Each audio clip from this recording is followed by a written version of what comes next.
Welcome to the deep dive. Today we're venturing into a really thought-provoking piece on education, Yeah, Dorothy L. Sayers' 1947 essay, The Lost Tools of Learning. which is, well, fascinating in itself, isn't it? Sayers, known mostly for detective fiction. Right, stepping into educational theory. It's always interesting when someone from, outside the field offers a perspective. It really is. And she kind of preempts that criticism, doesn't she? Yeah. Saying, well, she might not have been a teacher, but she was definitely a student. Exactly, a pretty fundamental qualification. And she starts somewhere I think we can all recognize. Oh yeah, the workload of teachers. Absolutely, it's immense. She lists all sorts, distributing milk, supervising meal. Okram duty, health checks, admin, endless admin. And that's before you even get to excursions, parent meetings, reports. It's exhausting just hearing the list. How do they even teach? Well, that's precisely her point. Mm. With all this effort, this dedication, are we actually teaching the right things in the right way? Could doing less, maybe, but differently, actually work better? It's a radical idea she puts forward. She suggests looking back, way back to the late Middle Ages. To their educational principles, to try and foster intellectually free individuals today. Which I admit sounds pretty counterintuitive on the surface. Go back. Definitely raises eyebrows. But she doesn't just leave it there. She poses these really sharp questions. Questions that still feel incredibly relevant, don't they? Totally. Like, are we okay with this extended intellectual childhood, compared to Tudor times when kids took on responsibility much younger? What are the psychological knock-on effects of that delay? It's a big question. And this one literacy is higher than ever. So why are people, generally speaking, so susceptible to advertising, to mass propaganda? Is it just slick marketing or something missing in our education? That ability to critically dissect what we read and hear? She also mentions just observing everyday life. How often do debates just go off the rails? People can't stay on topic. Or the rarity of really effective committee chairs who can guide a discussion logically? What does that say about our public discourse skills? And the use of language itself. Undefined terms, misused words. Sloppy syntax, as she calls it. The potential dangers hidden in just not being precise with our words. It really hinders clear thinking. And then there's the question of independent learning after school. Do people forget how? Or struggle to figure out what sources are credible. How to actually use reference materials effectively. In today's world, that's huge. Absolutely critical. And the way knowledge seems fragmented, people struggle to connect, say, algebra with detective fiction. Or philosophy with economics, her examples. It's like everything stays in its own little box. It really points to learning subjects in isolation, not seeing those connections. And she gives some, well, quite memorable examples of flawed reasoning she came across. Oh, yes, the biologist arguing against a creator because, stock breeding can produce variations similar to natural selection. And Sayers' counter-analogy is just perfect. Beethoven composing a sonata versus a cat walking on piano keys. It hits the nail on the head. Same raw materials notes, but the purpose, the final cause, is completely different, confusing the mechanism with intent. Exactly. And that other one from the Times Literary Supplement about ants and wasps facing the horrors of life and death in association. It's almost comical, isn't it? Projecting human horror onto an ant. And the argument itself just assumes what it's trying to prove about their association. It's circular. So all this leads to her core diagnosis of the problem. Which is? We teach subjects, lots of them, but we often fail, utterly fail, to teach how to think, the actual art of learning itself. That analogy she uses is so powerful, teaching someone the harmonious blacksmith note by note. But never teaching them scales or how to read music. They can play that one piece, maybe? But they can't learn anything else independently. They lack the tools. And it's like forcing self-expression before teaching technique. Right, like telling someone to sculpt before they even know how to hold a chisel properly. A craftsman learns the tool first. So if that's the problem, what's the solution she proposes? What's this medieval model? She points us to the Trivium. That was the foundation of medieval education. Right, the three core arts, grammar, dialectic, and rhetoric. These came before the quadrivium. Exactly. The quadrivium was the subjects arithmetic, geometry, music, astronomy. But the trivium provided the essential tools of learning. The mental toolkit you needed before tackling the subjects. So grammar first. And she means more than just conjugating Latin verbs. Right? Oh, much more. It was about understanding the fundamental structure of language itself. Latin was the key then, obviously, as the language of scholarship. It was seen as the bedrock of thought, the medium you think in. Then came dialectic, That's about using language effectively. How to define terms precisely, make accurate statements, build logical arguments. And crucially, how to spot fallacies, both in your own thinking and in others. It's essentially logic and reasoned debate. The art of argument, basically. And finally, rhetoric, building on the first two. This is about expressing yourself persuasively, elegantly. Exactly, taking that logical structure and making it compelling. She mentions the thesis defense as the kind of final test of these skills combined. It's such a contrast to how we often do things now. We jump into subjects and just hope kids pick up the thinking skills along the way. Kind of incidentally, whereas the medieval approach was very deliberate. Forge the tools first. But subjects were involved in the Trivium, weren't they? It wasn't just abstract logic games. No, absolutely. You needed material to work with. Theology, ethics, history. These provided the content for applying the tools of grammar, logic, and rhetoric. You debate historical events or ethical dilemmas. She even tackles that classic cliche about medieval debates, the how many angels can dance on the point of a needle thing. Right. And she clarifies it wasn't just silliness, it was a logical exercise about the nature of substance. How does something without physical extension exist in space? The real lesson was about using language with absolute precision, avoiding ambiguity. That idea of distinguo, making fine distinctions in meaning, it's fundamental. And Sayers argues that by neglecting this rigorous training, by just teaching basic reading, We've left people vulnerable. completely prey to words, as she puts it, susceptible to print, radio, film, and now, the internet and social media, lacking the mental armor. It's a pretty stark warning for our times. Okay, so that's the problem and the historical model. How does she suggest we actually apply this today? Surely she doesn't think we can just, turn back the clock. Well, she anticipates that exact objection. We can't go back to the Middle Ages. The inevitable pushback. And she cleverly dissects it. What does go back even mean? Retrogression, or just correcting an error, revising our approach. Good point.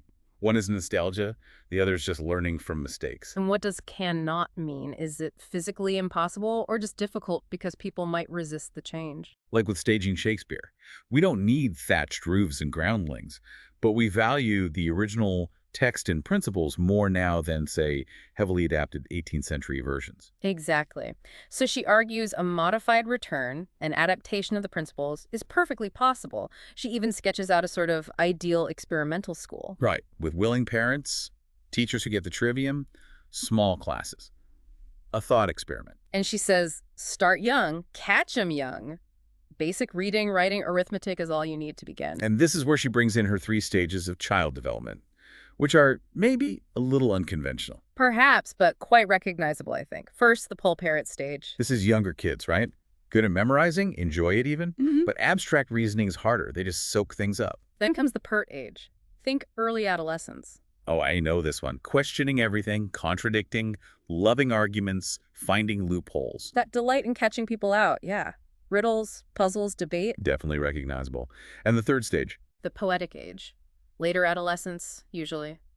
More self-aware, wanting to express themselves, maybe feeling misunderstood. A bit restless. The beginnings of real creativity and wanting to dive deeper into things that interest them. And the genius of her idea is linking these stages directly to the trivium. Okay, how does that work? Grammar, with its focus on memorization and facts, fits the pole parrot stage perfectly. Makes sense. They enjoy absorbing information then. Dialectic logic, argument, questioning aligns beautifully with the pert age, channeling that argumentative energy. Instead of just being annoyed by it, you use it. Exactly. And rhetoric synthesis, self-expression, persuasion that resonates with the poetic age's desire to create and communicate complex ideas. It's elegant, actually. Let's dig into the grammar stage specifics. She heavily pushes Latin. She does. She sees it as the best foundation, not just for Romance languages, but Germanic ones too, plus scientific vocabulary, Western literature. Its influence is just vast. She admits other inflected languages like Russian or Greek could work, but Latin's her top pick. And not necessarily super classical Latin. Right. She suggests post-classical or medieval Latin might be more accessible, easier to start with. And the key is starting early, when learning inflections isn't so strange to a child's mind. And alongside Latin. Lots of memorization, but enjoyable stuff. English poetry and prose, myths, legends, reciting them aloud to early practice for rhetoric. Okay, and the grammar of other subjects. History. Focus on the narrative. Dates, events, people, stories.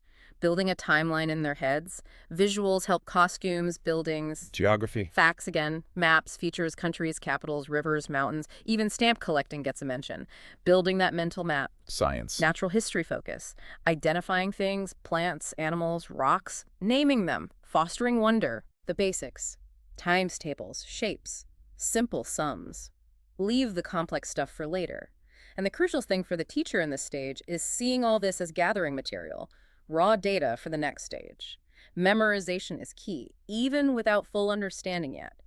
Don't force abstract explanations too early. Even for theology. Yes. Mhm. Present the Bible narrative, creation, fall, redemption. Learn the creed, Lord's Prayer, 10 Commandments. Know it, remember it. Deeper understanding comes later. Okay, so that's the grammar stage. Then comes the shift to dialectic, triggered by that pertness. Right, when they start questioning, arguing, thinking more abstractly, discursive reason takes over. And the absolute core discipline here is formal logic. Which she thinks has been badly neglected. Hugely. She argues it's vital for spotting bad arguments, which is maybe even more important than making good ones sometimes. So in language studies, the focus moves from words to sentences. Exactly. Syntax, sentence analysis, history of language. Reading moves to essays, arguments, criticism, and they start writing them too. Debates, drama with arguments. And maths becomes a branch of logic. Pretty much. Algebra, geometry, it's applying logical rules to number and space. History isn't just facts anymore. No, now it's about discussion, justifying actions, consequences of laws, forms of government, using that basic ethical framework from the grammar stage. Theology also gets more systematic understanding the rational structure of doctrine. And you use everyday life, too. That rain shower example is great. Yeah, kids arguing about where it rained leads naturally to needing precise definitions, clear statements. Newspapers become teaching tools, analyzing legal arguments, spotting fallacies in opinion pieces. The focus is on critical thinking, finding flaws, ambiguity, irrelevance, but also appreciating a good argument. Yes, it's economy and elegance. Plus skills like precise writing, boiling arguments down. She admits this pert age can be, well, intolerable sometimes. Yes. But she says they're going to argue anyway, so let's teach them to do it well. It does demand a lot from the teachers, though. They need to know their trivium inside out. And students start needing to find things out for themselves. Yes, learning to use libraries, reference sources, judge authority, that leads naturally into the rhetoric stage. When they realize logic isn't everything, maybe imagination kicks back in. Exactly.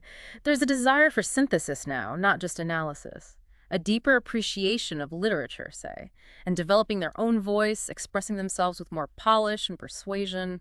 And this is where specialization starts. To some extent, following passions, but she insists on keeping breadth. STEM students still need humanities. Humanities students still need some science. See the connections. Because dialectic showed things were linked, and rhetoric aims for a sense of unity. Right. Theology, if studied, plays a key role here in showing that unity of knowledge. Some things might ease off, maybe less formal Latin grammar, less maths for those not inclined. The focus is now the trained mind applying the tools. And she wants to bring back the thesis defense. As a proper leaving exam, yes. Demonstrate you can synthesize and argue effectively. She also sees a split here. Some leave at 16 for work, needing a more vocational rhetoric. While others go on to higher education, having done rhetoric earlier, ready for university-level subjects around 16. And she genuinely believes this Trivium education is sufficient for life. Trivium students might seem behind on subject facts at first. But they'll quickly overtake because they know how to learn. Precisely. Rote learning is a dead end. Learning how to learn opens every door. It means mastering new subjects becomes much faster. It also requires massive collaboration between teachers, doesn't it? No subject is an island. Absolutely. The focus has to be on the method of learning, not just the content of one subject. Exams should test the method, and teachers should ideally be able to teach across the Trivium. So wrapping up, what's Sayer's final warning or takeaway? She argues we've basically been coasting for 300 years, living off the intellectual capital of the past.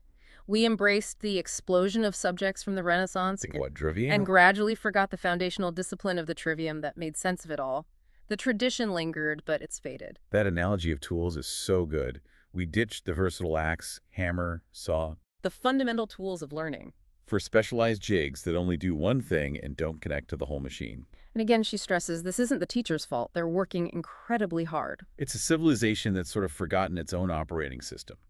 forcing teachers to compensate for students who arrive without the basic tools.